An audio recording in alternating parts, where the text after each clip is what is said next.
وانشق البحار. بسم الله الرحمن الرحيم.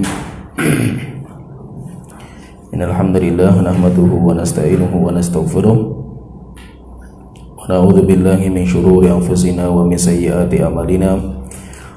من يهده الله فلا مضل له ومن يضلل فلا هادي له. وأشهد أن لا إله إلا الله وحده لا شريك له وأشهد أن محمدا عبده ورسوله. أما بعد.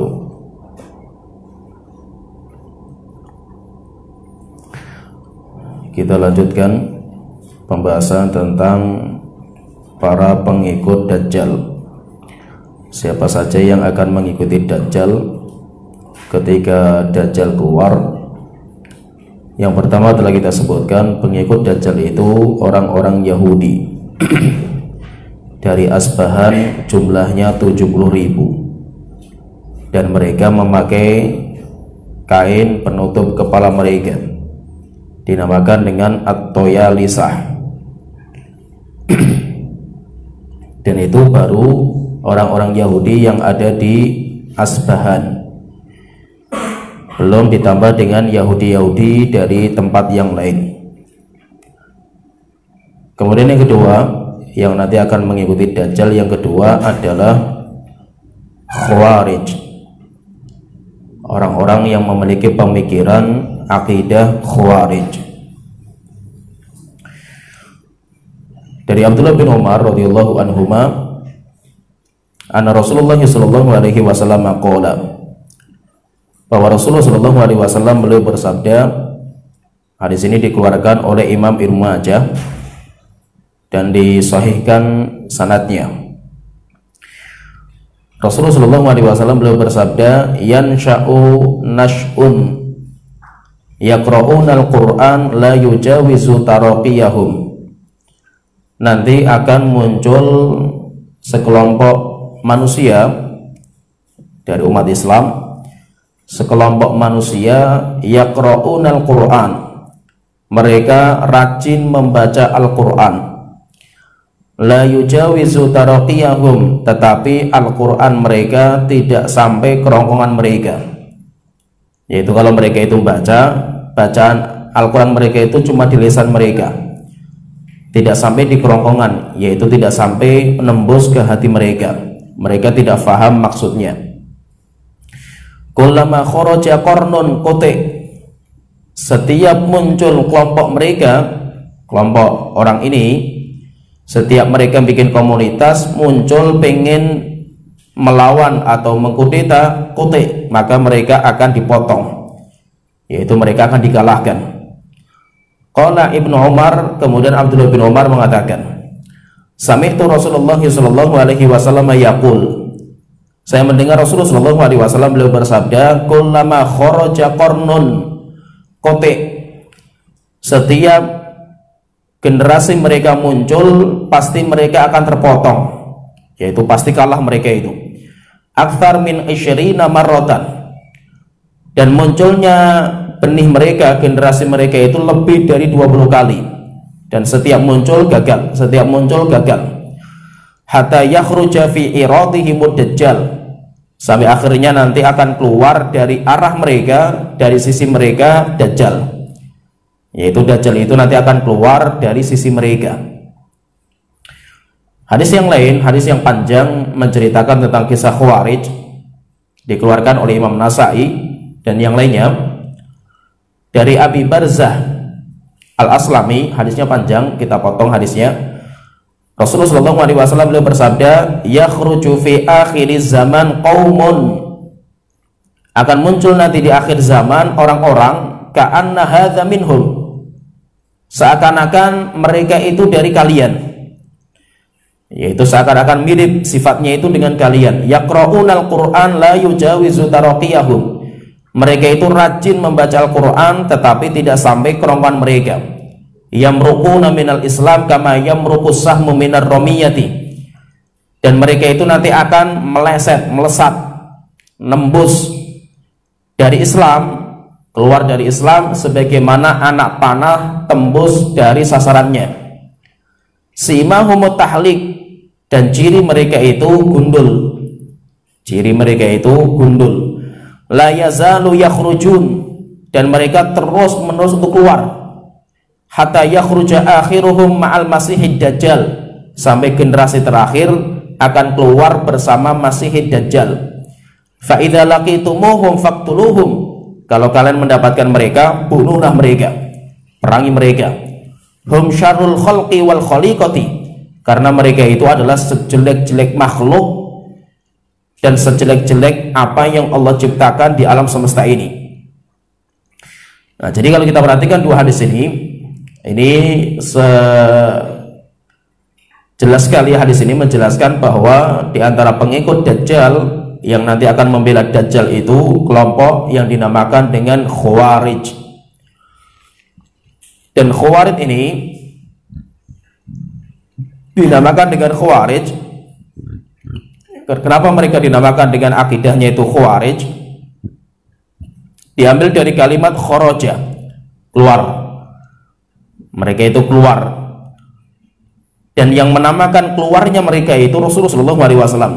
Rasulullah SAW itu, beliau pun menyebutkan bahwa nanti akan muncul kelompok, yaitu sebuah kelompok yang takhruju min fi'ataini azimataini minal muslimin, sebuah kelompok yang keluar, takhruj, dari dua pasukan besar di kalangan kaum muslimin.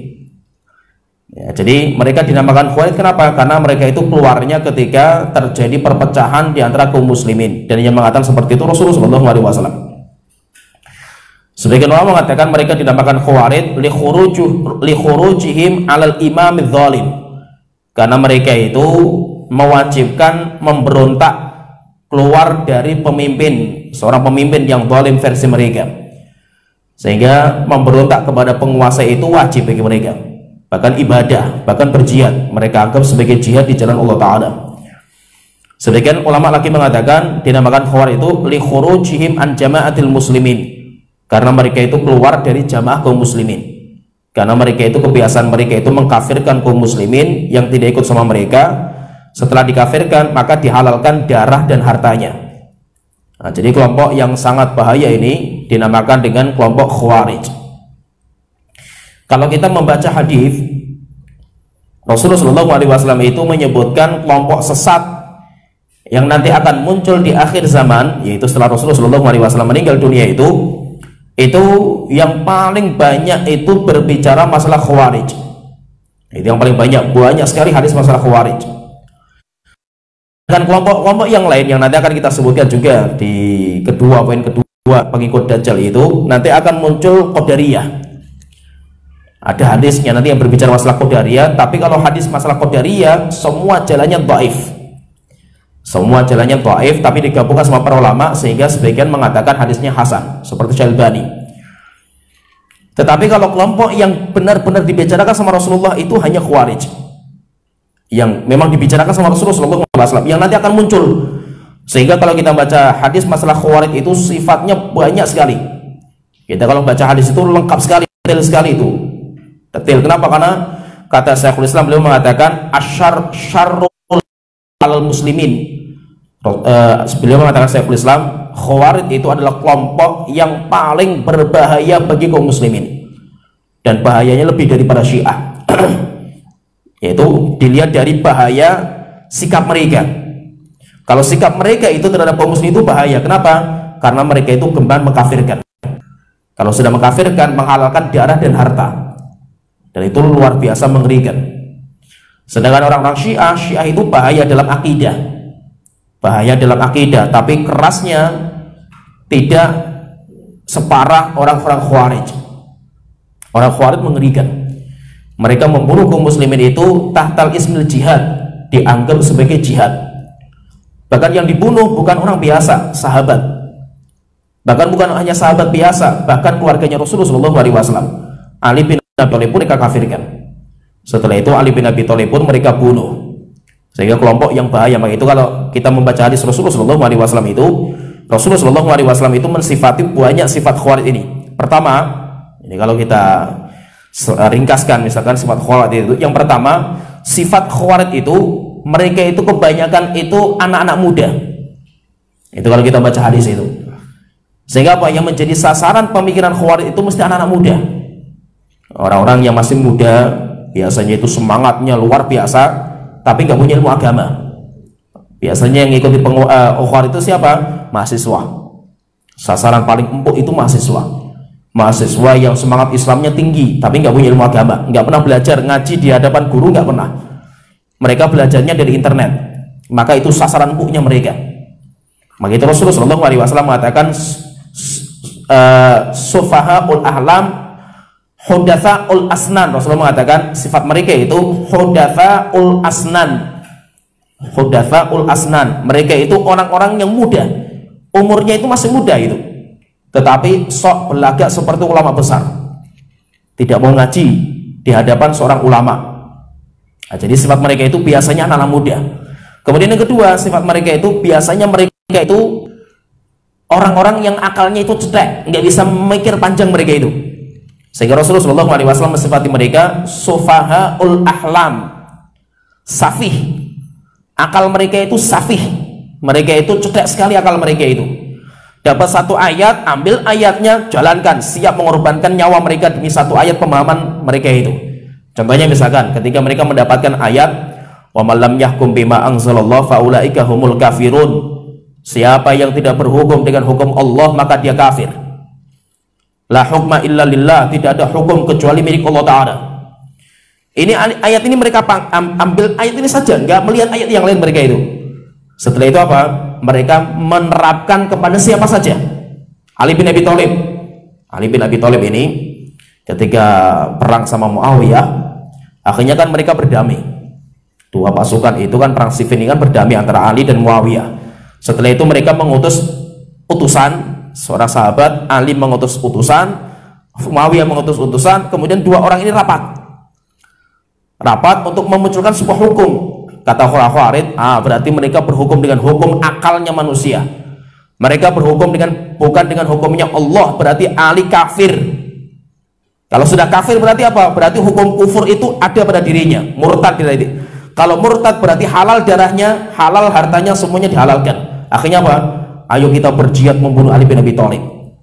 Padahal cuma dalilnya apa? Dalilnya cuma satu ayat, mereka nggak melihat dalil yang lain, sehingga apa? Cetek sekali akal mereka itu. Mereka membaca misalkan sebuah ayat, misalkan kullama aradu ayyakhruju minha u'idu fiha. Orang-orang kafir itu setiap mereka pengen keluar dari neraka jahanam, mereka dikembalikan lagi, kembalikan ke neraka. Setelah itu dikatakan kepada mereka, rasakan azab yang pedih di neraka. Setelah itu apa kata mereka? Oh, berarti orang kalau sudah masuk neraka nggak bisa keluar selama-lamanya. Satu ayat mereka ambil. Ketika didatangkan hadis, ini enggak, kita nggak percaya sama hadis ini. Kita cuma ambil satu ayat saja. Sehingga apa? Pemikiran mereka itu cetek sekali. Tetapi semangatnya luar biasa. Sehingga sasarannya itu biasanya apa? Anak muda yang masih semangat Islamnya tinggi, dan mereka itu nggak punya ilmu agama. Itu yang jadi sasaran mereka. Contohnya misalkan mereka itu biasanya nanti kan mengambil anak-anak muda yang semangat Islam itu kan biasanya di internet. Oleh itu bahaya, orang belajar agama lewat internet itu bahaya, kecuali kalau kita belajar jelas siapa guru kita. Tetapi ternyata orang baca-baca, apalagi sering nonton film-film masalah jihad, ya kan, jihad terus, itu yang dipacu sama mereka itu. Sehingga saya dapatkan juga teman-teman kita yang dulu di kelompok mereka, di pondoknya mereka, itu untuk menguatkan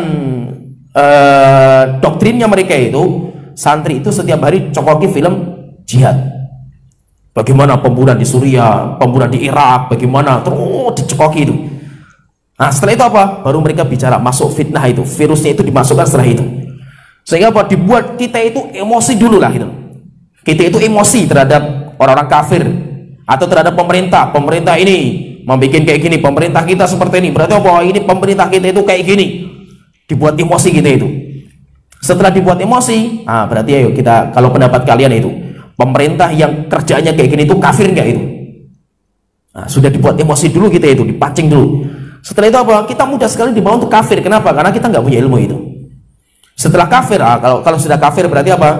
Berarti terus bagaimana orang-orang yang membela pemerintah, yang kerja di pemerintahan, PNS, lurah, RT, RW, camat, semuanya. Terus bagaimana? Mereka membola kekafiran itu mereka itu. Berarti apa? Kafir semuanya mereka itu.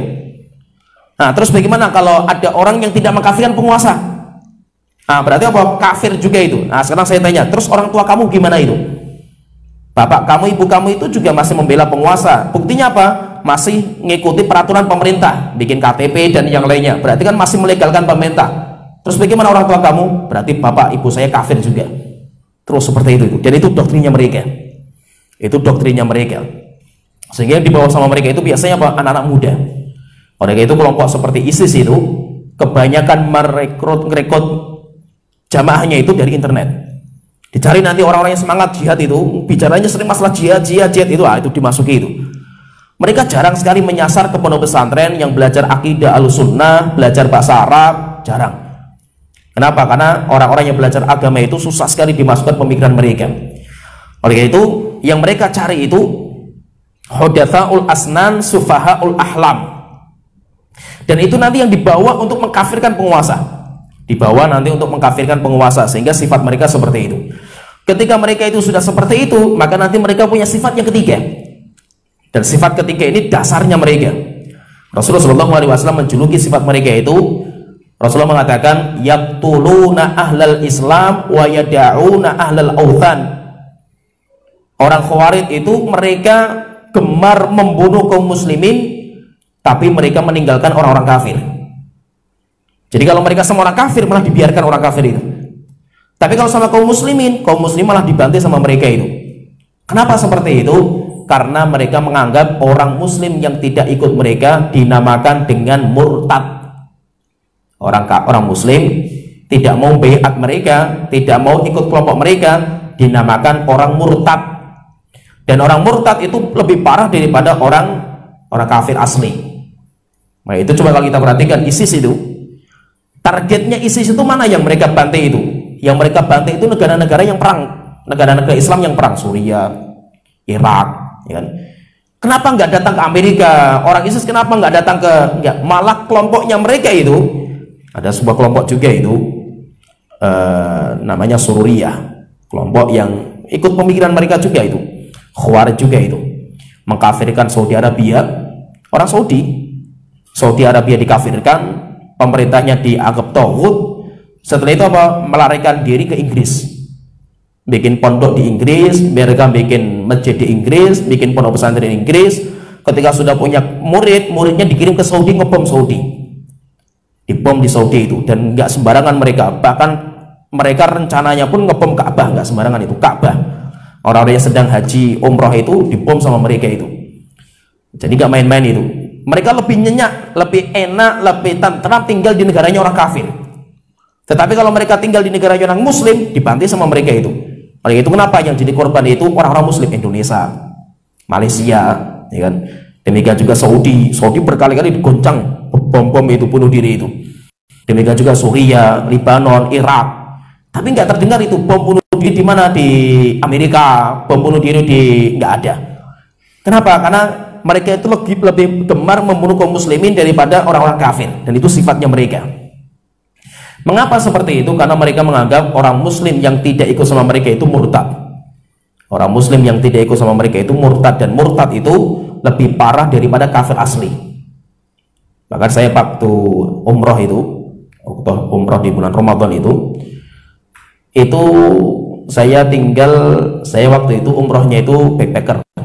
Saya tidak pakai travel, saya sendiri berangkat sama 3 orang saja. Saya itu berangkat umroh, saya cari tempat yang orang Indonesia nggak ada. Jadi penginapan itu biasanya orang Indonesia itu kan dekat tower Zam-Zam, belakang situ. Saya nggak di situ, saya jauh semuanya itu. Cari penginapan sendiri, semuanya sendiri. Lah saya cari penginapan yang murah. Yang murah itu biasanya ikut komunitas India. Haris mana Haris?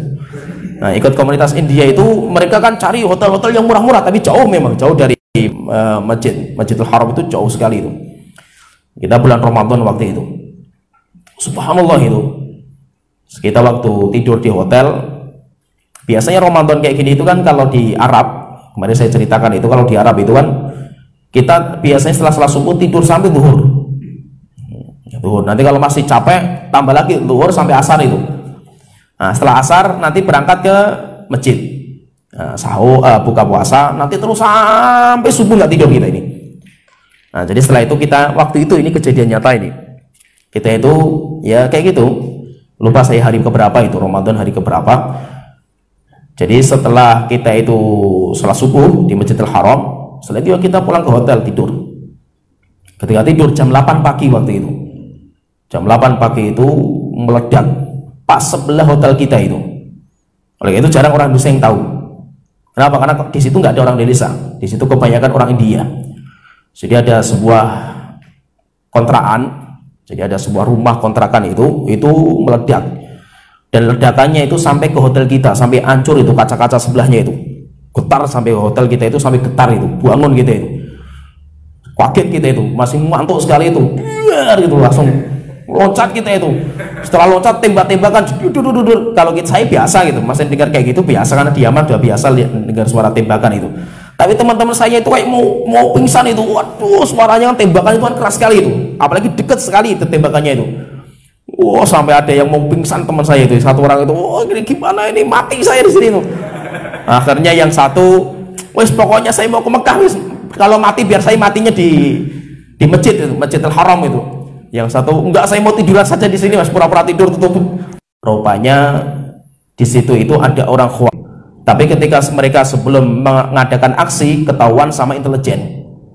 Akhirnya ketika ketahuan sama intelijen dikepung sama kepolisian, sama tentara. Ketika mereka sudah dikepung, tidak bisa keluar mereka itu, akhirnya mereka meledakkan diri mereka sendiri, bunuh diri di situ. Dan ketika bunuh diri di situ, sebelah hotel kita itu hancur, roboh semuanya itu, dan sampai kerasnya itu bomnya itu, bom bunuh diri mereka itu, sampai kepalanya itu terbang itu, kepalanya tok itu hancur kan, hanya terbang, jasadnya hancur itu. Dan itu rupanya apa, pas hari itu juga saya baca di internet itu, di 3 tempat Saudi itu dibom, di Riyadh, di Mekah, demikian juga lupa saya satunya mana itu. Dan targetnya apa? Targetnya Ka'bah. Targetnya Ka'bah itu nggak sembarangan itu. Nah, jadi kalau kita perhatikan apa? Yang paling banyak mendapatkan madarat dari mereka itu orang Islam. Orang Islam. Bahkan mereka sasarannya Ka'bah, orang-orang Muslim. Seperti di Indonesia juga itu. Di Indonesia kan ada di Kuningan itu. Orang Khawarij mau jihad, bingung mau jihad kemana itu? Nggak ada tempat jihad kan di sini. Itu. Indonesia kan aman itu. Bingung itu. Akhirnya apa? Akhirnya jihadnya di masjid, sholat Jumat, bawa bom bunuh diri,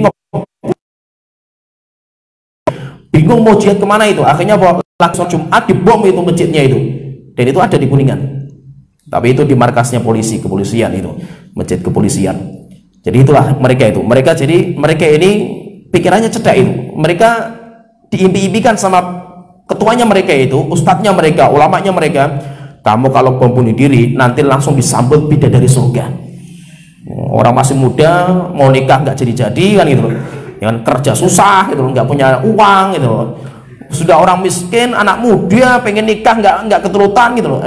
Kamu kalau bunuh diri mati dapat bidadari kamu. Hidup dunia melarat seperti ini masuk surga langsung kan gitu loh. Mati bunuh diri itu dapat bidadari surga itu. Akhirnya apa? Banyak yang siap, banyak yang mau, dan mereka itu mengerikan. Kelompok mereka itu sangat mengerikan. Dan saya memang mendalami masalah ini. Saya dulu mendalami memang masalah ini karena di Yaman itu waktu itu, alhamdulillah Syekh kita itu Syekh Abdul Hasan itu juga membahas, beliau punya pembahasan bagus sekali. Kita di Yaman itu, Syekh Abdul Hasan itu ngarang kitab setelah ngisi kajian masalah ngarang malzamah. Kita itu kayak apa namanya malzamah itu, kita bikin tulisan itu kecil itu, nggak banyak itu apa, jadi bikin tulisan kemudian nanti kita kaji bareng-bareng gitu. Nah, itu Syekh Abdul Hasan itu. Nah, setelah itu apa, kita orang-orang Marif waktu itu semangat sekali mengkaji masalah itu, masalah qawaidut takfir, sampai akhirnya kita dalami. Di Indonesia itu saya ketika saya mendapatkan orang-orang takfirin di Indonesia itu, mereka ada 3 kelompok. Ada yang paling parah, ada yang sedang, ada yang ringan.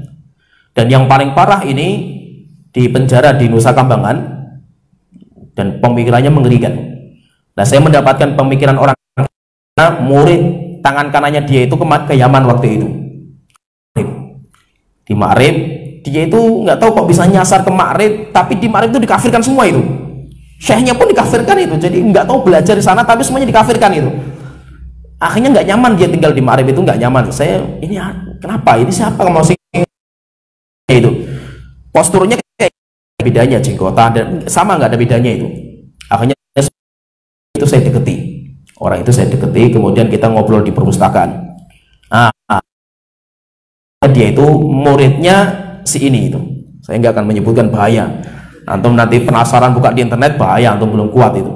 Orangnya ini sekarang di Nusa Kambangan. Di Nusa Kambangan itu ada beberapa orang tokoh-tokoh Khawarij, tapi kalau yang ini yang paling parah dari Jakarta. Paling parah dulu termasuk kita juga. Termasuk ustadz kita itu. Dan dulu termasuk rujukan teman-teman di Libya. Setelah itu apa? Ikut malah pemikiran Khawarij. Akhirnya diskusi sama saya, ini orangnya pintar sekali nih ya. Teman kita ini sudah hafal Quran mungkin, bahasa Arabnya bagus, pemahamannya mantap sekali itu. Akhirnya apa? Diskusi sama saya, waktu itu ngejak debat sama saya itu. Saya ladeni waktu itu. Oke, siap debat sekitar 3 hari kalau nggak salah itu. 3 hari setiap sampai jam 1, jam 2 saya di perpustakaan buka kitab. Sampai alhamdulillah ketika kita diskusi lama masalah ini, goyang dia itu, pemikiran dia itu goyang. Selama 3 hari itu goyang dia itu.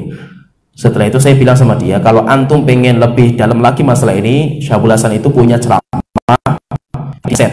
Kalau sekarang sudah nggak bahas masalah itu, Al-Ur bil Jahl, bagus sekali pembahasannya, sekitar 6 kaset. Setelah itu baca kitab itu, kasetnya didengar, goyang, semakin goyang pemikirannya itu. Setelah itu baca kitab Syabul Hasan, kitab bagus sekali, Fitnatut Tafjirat. Itu kitab terbaik untuk membahas pemikiran Khawarij ini, fitnah peledakan, pengeboman itu. Alhamdulillah baca seperti itu, langsung tobat dia itu. Dan rupanya apa, doktrin mereka itu nggak sembarangan. Setelah itu dia cerita sama saya itu, saya itu dulu sudah punya tulisan, tapi alhamdulillah belum saya cetak. Tulisannya apa? Kafirnya negeri Indonesia, kafirnya NKRI itu. Itu tebal bukunya itu, dia nulis itu, tapi belum dicetak itu. Kemudian dia cerita itu, kita dulu itu belajar sama si A ini, itu semua kita kafirkan, hatta bapak kita, ibu kita itu kita kafirkan itu. Makanya saya karena dia itu, saya itu kalau pulang, orang itu dari Purwodadi, kalau saya itu kalau pulang, itu kalau lebaran, pulang lebaran itu, kalau bapak saya, ibu saya itu masak daging, itu nggak saya makan itu. Sembelihan bapak saya, ibu saya itu bangke itu, saya anggap bangke. Kenapa? Karena bapak ibu saya itu kafir.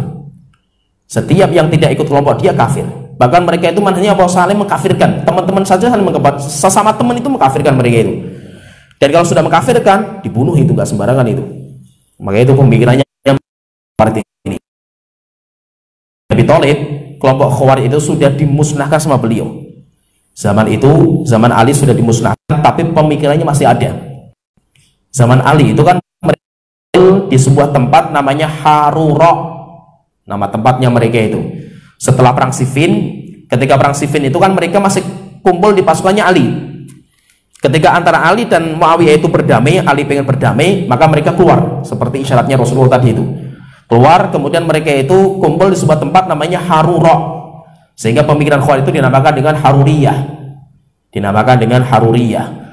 Setelah itu apa? Ali bin Abi Thalib itu pengen mendakwai mereka. Diutuslah Abdullah bin Abbas.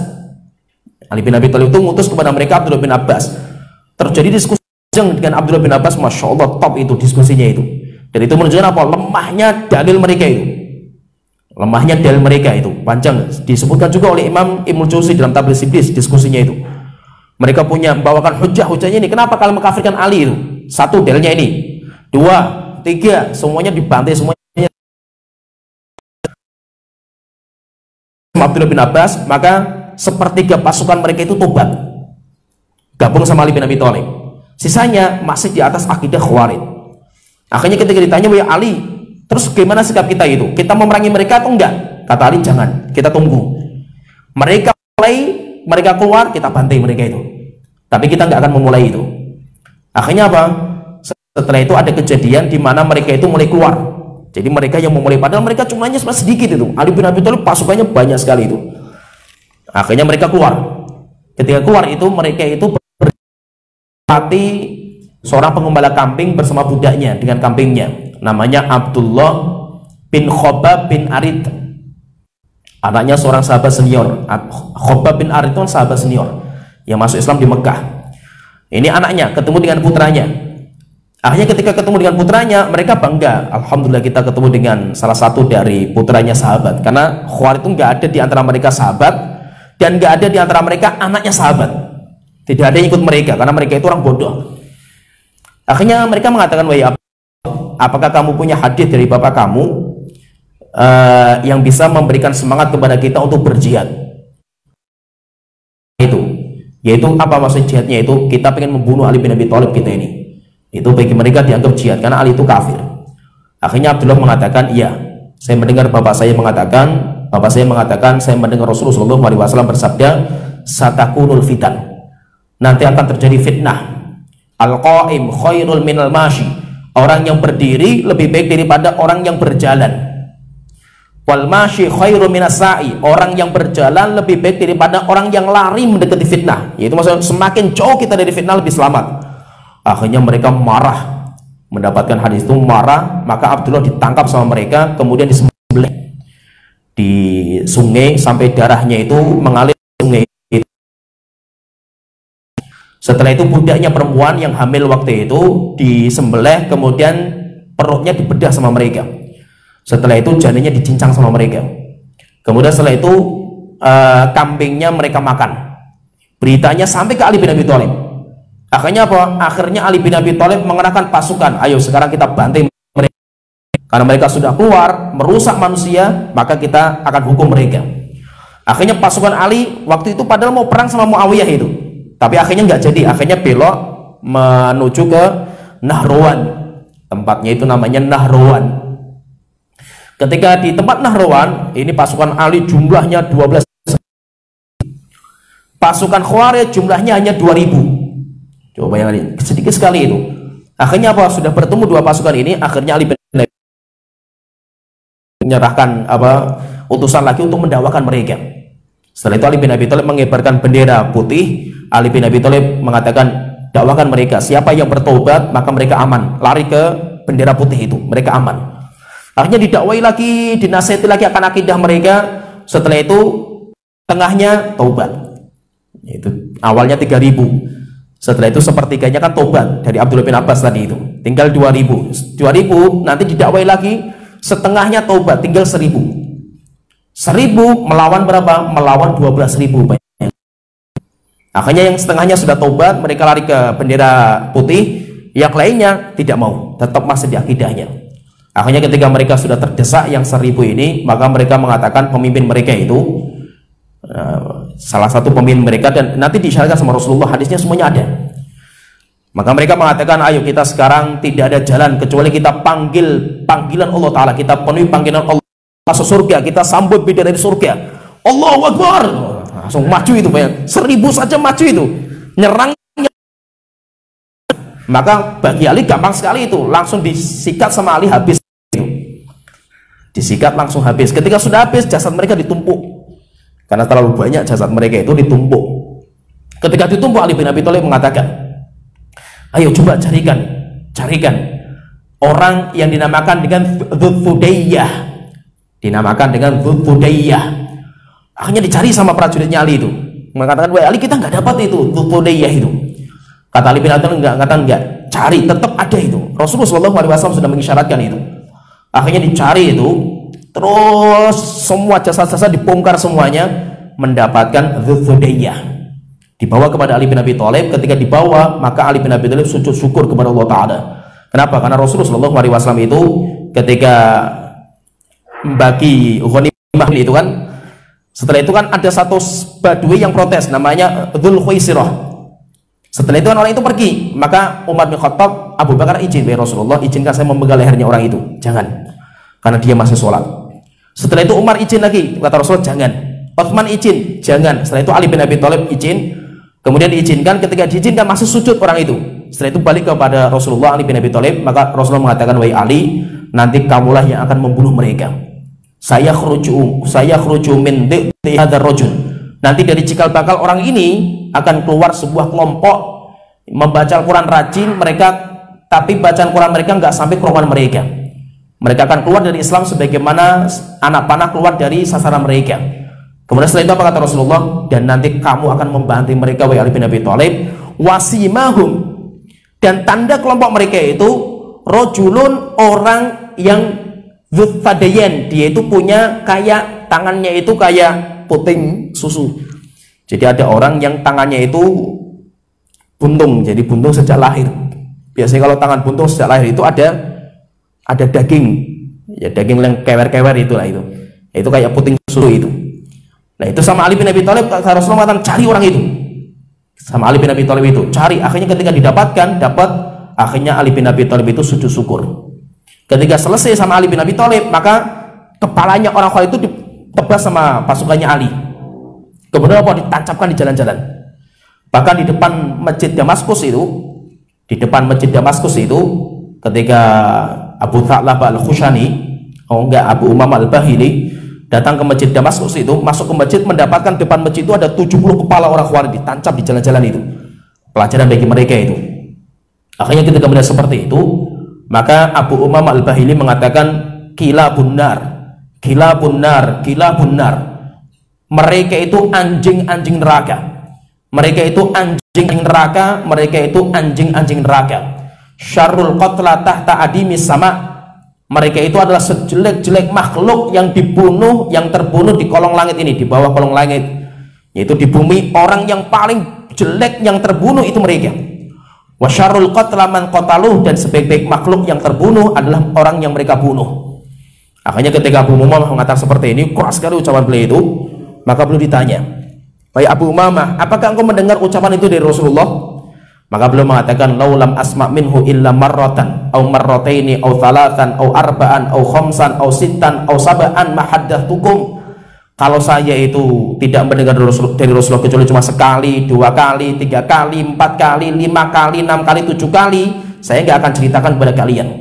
Itu apa? Ucapan yang saya tadi ucapkan, kilabun nar, syarrul qatla tahta adimis sama wa khairul qatla man qatalu, itu saya itu udah sering sekali mendengar Rasulullah seperti itu mensifati Khawarij. Nah, jadi mereka ditancapkan itu. Setelah itu apa? Abu Umamah itu menangis. Akhirnya belum ditanya sama muridnya itu, wahai Abu Umamah, tadi engkau keras sekali mensifati mereka itu, tapi setelah itu engkau itu menangis ya. Kenapa kau menangis mereka itu? Maka beliau mengatakan, saya itu kasihan melihat mereka, bagaimana syaitan mampu mencuci otaknya mereka, sampai akhirnya mereka rela mengorbankan nyawa mereka demi akidah sesatnya mereka. Saya itu kasihan dengan mereka itu yang dipermainkan sama syaitan seperti ini. Ya. Tapi jadi zaman Ali itu dihabisi semuanya sama Ali bin Abi Thalib dalam perang Nahrawan, karena tempatnya itu namanya Nahrawan. Setelah itu apa? Pemikirannya itu masih ada. Pemikiran masih ada. Akhirnya setelah kelompok mereka muncul lagi kelompok Khawarij yang baru. Jadi kan Rasulullah mengatakan setiap muncul kelompok kutik, yaitu terpotong. Maka setelah itu muncul kelompok yang baru. Kelompok yang baru itu berhasil membunuh Ali bin Abi Thalib. Siapa yang membunuh namanya? Abdurrahman bin Muljam. Kelompok yang kedua, dan itu berhasil sampai Ali bin Abi Thalib pun jatuh, ditikam sama Abdurrahman bin Muljam ketika sholat subuh, jatuh, dan itu yaitu pisaunya itu sudah diracuni. Sampai akhirnya Abdurrahman bin Muljam ditangkap. Ketika sudah ditangkap, maka dihukum sama para sahabat. Hukumannya apa? Potong tangan dan kaki bersilang. Setelah itu apa? Dijugil matanya. Setelah itu dipotong lidahnya. Ketika mau dipotong lidahnya, dia baru menangis. Abdurrahman bin Muljam itu baru menangis. Akhirnya ditanya sama orang-orang, kenapa engkau sekarang baru menangis? Maka dia mengatakan, karena kalau kamu potong lidah saya nggak bisa berzikir kepada Allah Ta'ala. Jadi mereka itu apa? Ahli ibadah. Sehingga sampai Rasulullah SAW mengatakan, kalian wahai para sahabatku, kalau melihat ibadahnya mereka itu, tahqiruna sholatakum ma'a sholatihim, kalian itu kalau bandingkan sholat kalian dengan sholatnya mereka, nggak ada apa-apanya sholat kalian wahai sahabatku. Sholatnya kalian nggak ada apa-apanya, Bacaan Quran kalian nggak ada apa-apanya itu. Kenapa? Mereka itu rajin ibadah. Tetapi apa? Mereka itu gila benar, anjing-anjing neraka. Jadi hati-hati, karena apalagi zaman sekarang ini. Zaman sekarang itu banyak sekali, hatta teman-teman salafi sekarang sudah mulai banyak ikut mereka. Teman-teman salafi ini, dan sekarang mulai ada komunitas di teman-teman salafi. Jadi ada seorang ustadz di Pontianak, ada juga di Pontianak sama ini Bahtiar, hati-hati itu antum nanti pulang itu. Di Pontianak ada, banyak juga di Pontianak itu. Demikian juga Jakarta ada. Ini ustadz ini dulu ustadz yang suka tahdzir, lulusan dari Yaman, suka tahdzir, ustadz sana tahdzir, ustadz sana tahdzir. Setelah sukanya tahdzir, ditahdzir sama muridnya itu, ditahdzir sama teman-temannya juga itu kan, mereka saling tahdzir-tahdziran itu. Ketika sudah ditahdzir, bingung mereka itu mau kemana ini, mau kembali ke ustadz yang dulu ditahdzir, malu, mau kembali ke komunitas mereka, mereka sudah ditahdzir itu, bingung mereka itu. Akhirnya apa? Akhirnya kembali ke komunitas takfirin. Dan itu mulai banyak itu, hati-hati, bicara masalah takfir ini gak sembarangan itu, dan banyak itu, dan mereka sembarangan sekali kalau berbicara ini, kelompok ini, ustadz yang baru pun bahaya. Nah, jadi intinya ini pemikiran yang bahaya. Makanya bagaimana cara kita menyelamatkan? Cara kita menyelamatkan itu belajar akidah Ahlussunnah wal Jamaah. Kenapa? Karena Khawarij itu pemikiran.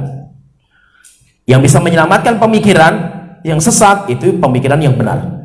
Oleh itu apa? Belajar akidah yang benar itu benteng untuk menjaga kita dari pemikiran Khawarij. Ya, sampai di sini pembahasan kita. Wa akhiru da'wana alhamdulillahi rabbil alamin sallallahu alaihi Muhammad wa ala alihi washabihi ajmain.